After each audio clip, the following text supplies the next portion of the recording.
정부가 대항하는 거가 뭐냐, 이 경제 회복이라고 하는 것은 소비 또는 시장의 균형 가격을 침체 이전 수준으로 회복하는 거다. 이거를 이제 리플레이션이라고 하는데요. 소비를 확장하는 게 결국 GDP가 올라가는 거죠. 소비를 통해서 생산이 일어나니까요.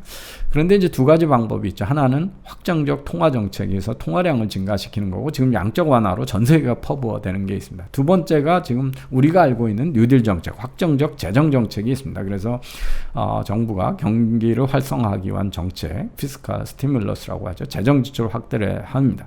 근데 어떤 걸 가지고 확정적 재정 정책이냐고 그러냐면, 세금을 많이 내 가지고 그걸로 정부가 지출을 많이 한다는 거는 국민한테 세금을 뺏어서 다시 돌려서 쓰는 거기 때문에 경기가 활성화될 리가 없죠. 왜냐하면 가처분 소득이 줄어들기 때문에, 정부를 통해서 하기 때문에 중간에 유실되는 것만 나지 않기 때문에, 우리가 확정적 재정 정책이라고 하는 것은 세금을 올린 것보다 더 많이 재정 정책을 확대한다는 겁니다. 그 얘기는 뭐냐 하면, 정부가 가지고 있던 예금해놨던 돈을 쓰거나, 그러니까 국민한테서는 돈을 안 뺏어가고 정부가 돈을 더 써서 국민한테 돌아가야 그게 확정적 재정 정책입니다.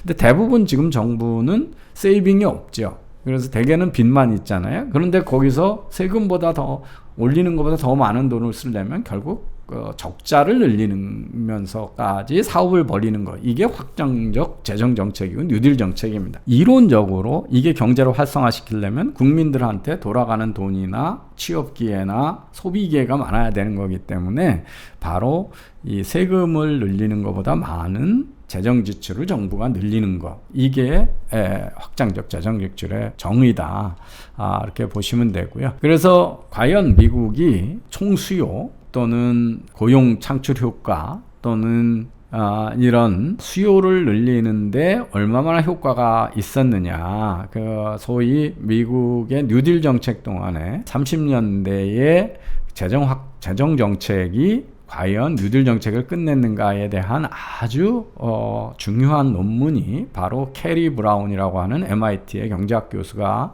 1956년에 쓴 책입니다. 29년서부터 39년에 이 소위 수요가 얼마나 늘었냐, 고용 창출 효과를 얼마나 내고 있느냐를 보면 플러스로 갔다 마이너스로 갔다, 그래서 그냥 횡보를 하고 있는 거죠. 그리고 이제 이 GNP 전체 소득 중에 완전 고용을 위해서 얼마나 수요를 창출했느냐를 보면, 보시면 문제는 뭐냐 하면, 연방 정부는 30년서부터 37년까지 재정을 좀 늘렸는데 비해서 주하고 시들은 세수가 안 생기니까, 이 주하고 시들은 적자를 낼 수가 감당이 안 되니까 지출을 줄여서 이 두 개를 합치고 나면 재정 확장이 늘어난 게 없다는 겁니다. 그래서 뉴딜 정책이 경제 회복에 성공적이지 않았는데, 그 이유는 확장적 재정 정책을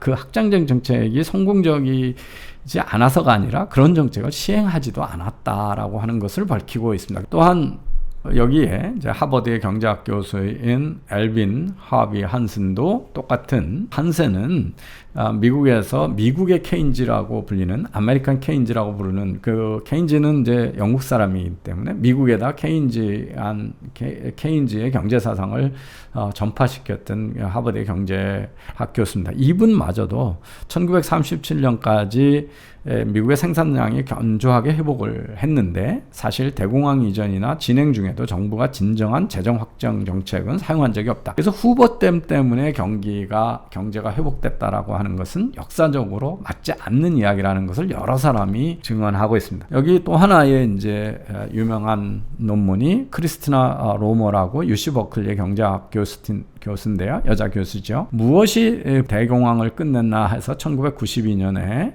저널 오브 에코노믹 히스토리라고 하는 데서 냈는데, 보시면 점선이 루즈벨트 시절에 재정 확장 정책 때문에 일어난 성장이고, 그게 없었을 때 이론적으로 하는 게 실선입니다. 그래서 보면 GNP under normal fiscal policy, 그냥 옛날대로 꾸준히 했을 때 하고 액추얼 실제적으로 루즈벨트 때 재정 확장 정책이라고 하는 재정 정책을 감안해서 했을 때 보면 차이가 전혀 없고, 앞부분에서 조금 있다가 뒷부분에 가서는 성장이 더 낮아지게 되죠. 그래서 미국에서 재정 확장 정책은 42년 이전의 경제 회복에 거의 아무런 almost nothing 아무 기여도 하지 않았다. 이때 기여한 거는 통화량 변화에서 나타나는 통화정책 때문이었다라고 하는 걸 하고 있습니다. 그래서 이 통화정책에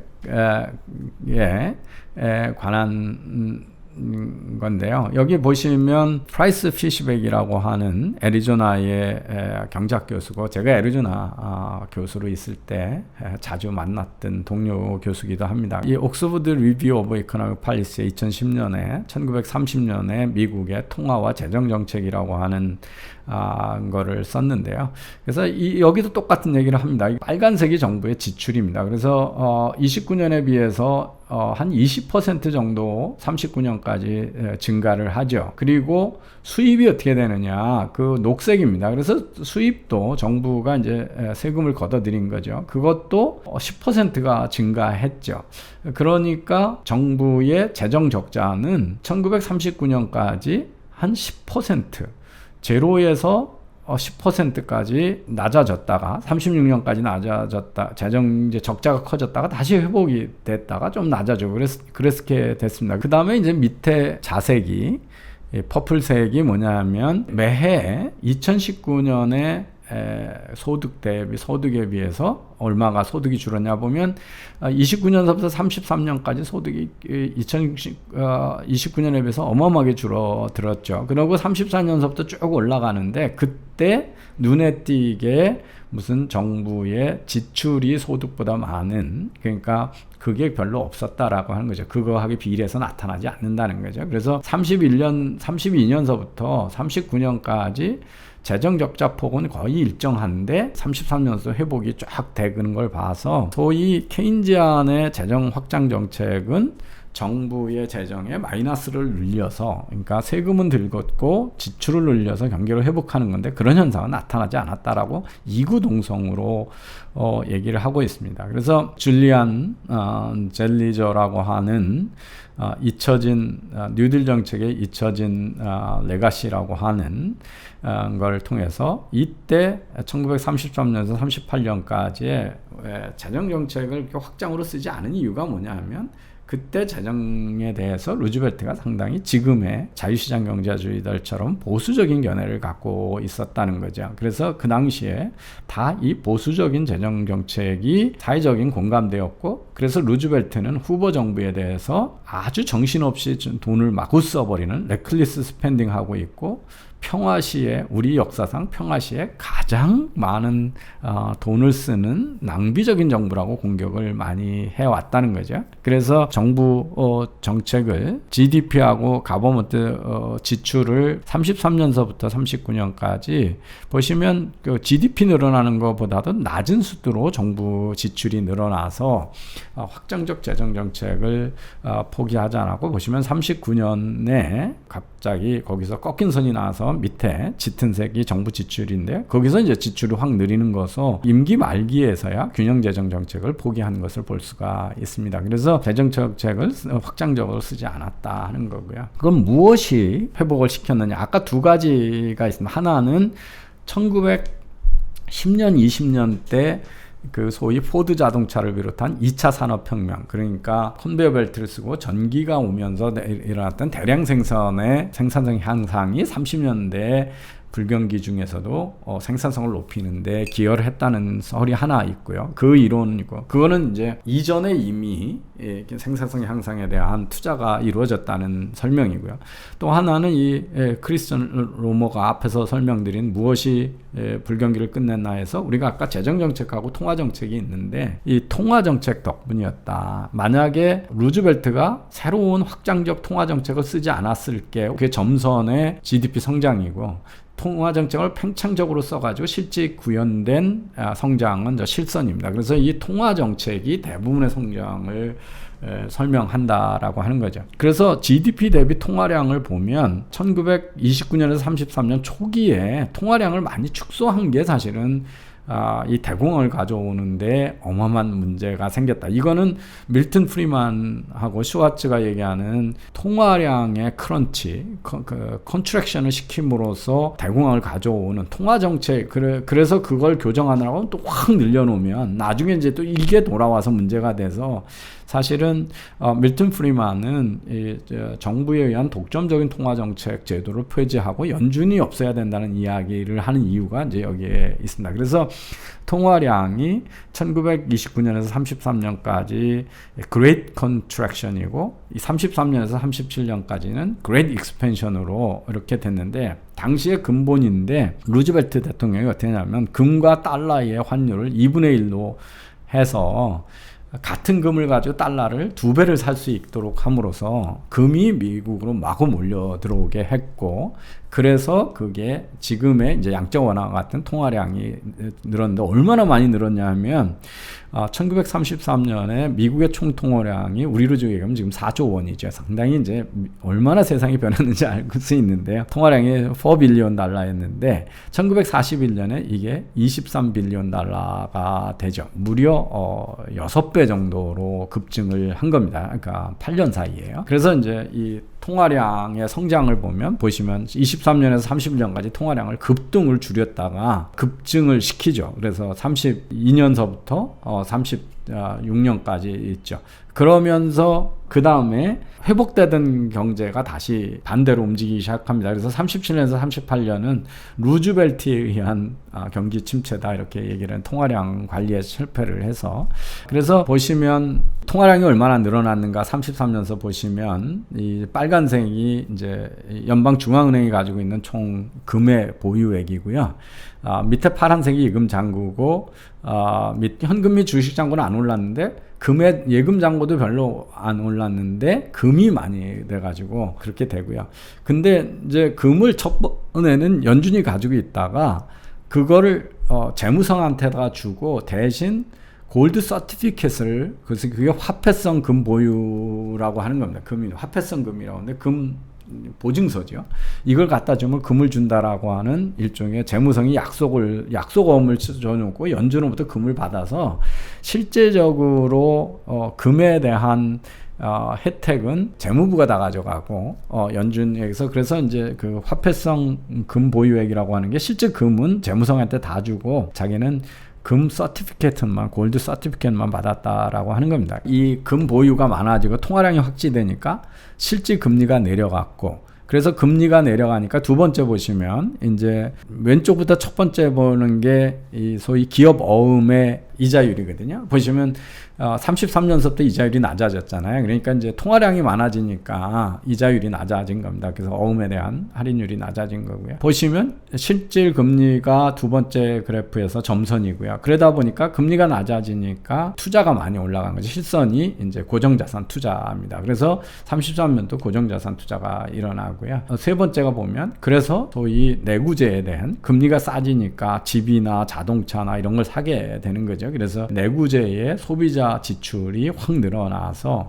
이 통화 정책이 금 보유 통화량 확대가 실질 금리를 인하시키고 소비와 투자 확대로 갔기 때문에 통화 정책이 했다는 겁니다. 뉴딜 정책을 가지고 한국 경제를 살리겠다 이런 얘기를 하는데 이 재정 지출 확대가 이루어지지 않았고 이루어져도 그것이 경제 회복에 크게 기여를 하지 못한다라고 하는 게 역사적으로 많이 드러나 있습니다. 많은 경우에 2차 대전이 뉴딜 정책을 끝냈다, 새로운 수요를 만들어서 뭐 이런 가설을 얘기하는 것도 많이 있습니다. 근데 경제학자들이 지금 제시하는 논문들은 그렇지 않습니다. 오래전부터 10년, 20년 동안 지내왔던 2차 산업혁명의 효과와 그 다음에 통화정책이 이미 2차 대전 이후에 미국을 대공황 이전의 경제활동 수준으로 끌어올렸다라고 하는 것을 보여주고 있습니다. 지금의 집권층이 노무현 대통령 때,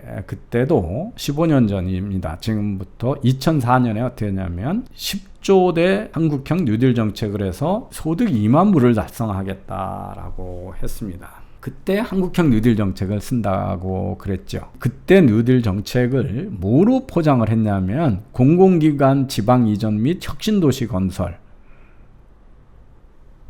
지방의 기업 도시 건설, 그래서 국가 균형 발전 시책들을 한국형 뉴딜이라고 포장을 했습니다. 이게 우리나라의 새로운 일자리를 만들고 경제를 활성화시켰을까요? 되려 토지공사를 부실기업으로 만들고 어마어마한 부동산법을만 만들었지 세종시가 생겨서 거기서 무슨 생산활동이 늘어나고 그러지 않았죠. 그래서 이때 했던 순법을 지금 계속하고 있습니다. 포스트 코로나 시대에 사회 경제 대응을 하고 혁신성장 동력을 확충해서 잠재성장을 올리기 위해서 정부가 이 ICT 등 강점 분야에 집중 투자해서 산업 경쟁을 올리고 새로운 산업을 만들려고 지속 가능한 일자리를 만들겠다, 이렇게 얘기를 합니다. 이 사안에 대해서는 제가 다음에 앞서 말씀드린 대로 자세하게 다시 설명을 드리겠지만, 뉴딜의 본질은 데피시트 스펜딩이다. 적자 재정이다. 정부가 세금을 가져가지 않고 지출을 늘리는 겁니다. 그런데 정부는 지금 세금을 어마어마하게 늘리고 있고, 특히 부동산에서 많이 가져가려고 지금 하고 있죠. 많은 기업들이 요새 세금 때문에 정부가 다른 기준을 가지고 세금을 뜯어내고 있다는 걸 많이 얘기를 하고, 지금 집 가진 사람들을 악마화하면서 세금 더 걷는 것들이 잘하는 짓처럼 되는 술책을 쓰고 있습니다. 근데 적자 재정은 우선은 다 미래의 비용이죠. 그 다음에 통화 팽창이라고 하는 것은 지금 우리가 보듯이 집값을 올리고 주식시장을 올려서 버블을 만들고 나중에 그 버블이 꺼졌을 때 감당할 수 없는 경기 침체의 반복을 가져오게 됩니다. 그래서 이 뉴딜 정책이라고 하는 데피시트 스펜딩은 단기를 위해서 장기적인 지속 가능성을 희생시킨다라고 하는 데서 매우 조심해야 되는 거죠. 그리고 어떤 정책이든 그것이 투입한 돈보다 경제 효과가 높게 나와야 되는 거죠. 그래서 경제적 타당성을 조사해야 되는데, 지금 한 달 만에 급조된 뉴딜 정책을 가지고 경제적 타당성도 없이 무조건 돈을 쓰게 보겠다라고 하는 것이 지금 진행되고 있습니다. 그 자세한 분석에 대해서는 다음에 따로 말씀을 드리겠습니다. 오늘 제가 뉴딜 정책의 과연 재정적 확장 정책이 뉴딜 정책에서 시행이 됐고 그것이 경제 회복하는 데 도움이 됐느냐라고 하는 것은 그렇지 않다라고 하는 역사적인 증언과 그 다음에 학술 논문에 대해서는 지금 여기 보여드리는 다양한 책과 학술 논문, 그리고 인터넷의 자료들을 취합을 해서 여러분한테 말씀드린 것이기 때문에 혹시 더 학술적으로, 학문적으로 또는 이론적으로 견고한 공부를 하고 싶으시면 이런 여기 있는 참고 문헌을